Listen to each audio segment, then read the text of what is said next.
as we look at Genesis 1:1, as I was just looking across that this morning, look in verse 3. It said, and God said. Now that phrase, and God said, is used 9 times in Genesis chapter 1. 9 times. In verse 3 said, and God said, let there be light. And there was light. In verse 6, and God said, let there be firmament.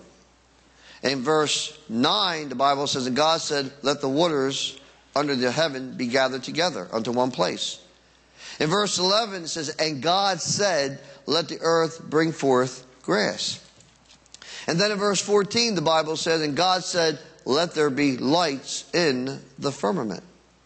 And then verse 20, the Bible says again, and God said, let the waters bring forth abundantly the moving creatures that have life. And then in verse 24, the Bible says again, and God said, let the earth bring forth the living creature after his kind. Then in verse 26, the Bible says again, and God said, let us make man in our image.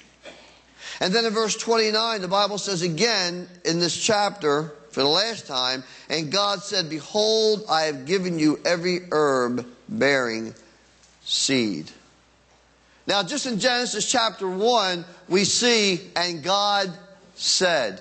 And then it shows all the provision of God in that first chapter. So we go back to the original question, is anything too hard for God? Is it? No. Now, look in